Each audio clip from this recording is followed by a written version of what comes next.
সূরা কাউসার পড়ে হাতের বৃদ্ধাঙ্গুলে ফু দিলে যে কেউ আপনার বাধ্য হয়ে যাবে। এটা পবিত্র কোরআনুল কারীমের একটি সূরা।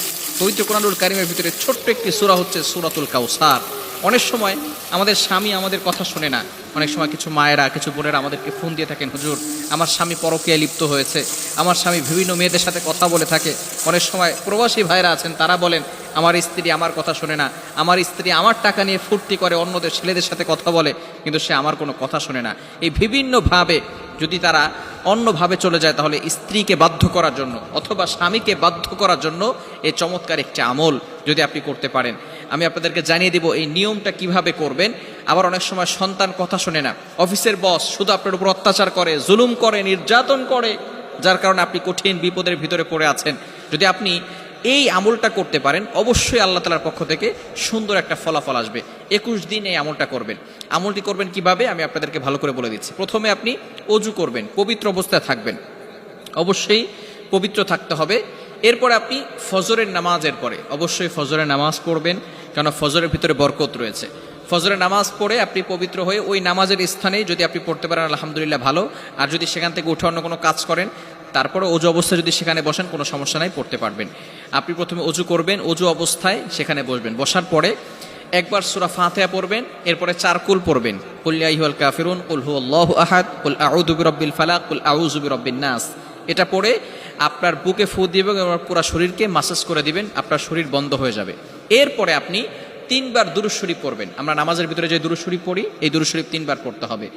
এই দুরূদ শরীফ 3 বার বলার পরে এরপরে আপনি আউযু বিল্লাহ বিসমিল্লাহ সহকারে সূরা কাউসার পড়বেন 21 বার। কতবার? সূরা কাউসার 21 বার পড়তে হবে আউযু বিল্লাহ বিসমিল্লাহ সহকারে। 21 বার পড়ার পরে আপনার এই বৃদ্ধাঙ্গুলটা এই যেখানে আমরা করগুনি 1 2 3 একের জায়গায় রেখে এরপরে আপনি এটাকে মুষ্টিবদ্ধ করবেন। এরপরে আপনি সূরা কাউসার 21 বার পড়ার পরে সেখানে ফু দিবেন। ফু দেওয়ার পরে যাকে আপনি বাধ্য করতে চাচ্ছেন হালালভাবে, অবশ্যই হালালভাবে হতে হবে, হারামভাবে করলে কিন্তু হবে না, অবশ্যই হালাল হতে হবে। যাকে আপনি বাধ্য করতে চাচ্ছেন তার নাম 7 বার পড়বেন এবং তার পিতামাতার নাম 1 বার পড়বেন, এবং আপনি মনে মনে চিন্তা করবেন যে আমি তাকে হালালভাবে বাধ্য করতে চাচ্ছি এবং কোরআনিকভাবে তাকে বাধ্য করতে চাচ্ছি। এরপরে এভাবে অনেক সময় ধরে রেখে, কিছু সময় ধরে রেখে আপনি আবারও 3 বার দুরূদ শরীফ পড়বেন, তারপরে হাতটাকে ছেড়ে দিবেন। এরপরে আপনি আল্লাহ তাআলার কাছে দোয়া করবেন। এই আমল যদি আপনি করতে পারেন ইনশাআল্লাহ 21 দিন টানা আমল যদি করতে পারেন, অবশ্যই আল্লাহ তাআলার পক্ষ থেকে ভালো একটা ফলাফল আসবে। তবে এটা হালালভাবে করতে হবে, ইয়াকিনের সাথে করতে হবে। যদি কারো ইয়াকিন না থাকে, কোরআনের প্রতি যদি কারো বিশ্বাস না থাকে, তাহলে কিন্তু কঠিন মুসিবতের ভিতরে পড়ে যাবেন। ইয়াকিন থাকতে হবে কোরআনের প্রতি এবং আল্লাহর প্রতি, যে আল্লাহ তাআলা অবশ্যই আমাকে এই কোরআনের মাধ্যমে সাহায্য করবেন।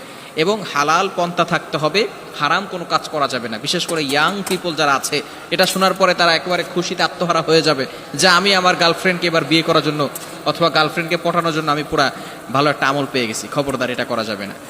এটা যারা হালালভাবে, স্বামী কথা শোনে না অথবা স্ত্রী কথা শোনে না, সন্তানরা কথা শোনে না, হালালভাবে যদি আপনি কাউকে বাধ্য করতে চান এই আমলটা করতে পারেন। হারামভাবে করলে কোনো ফায়দা হবে না। আল্লাহ পাক রব্বুল আলামিন আমাদের সকলকে বুঝার তৌফিক দান করেন।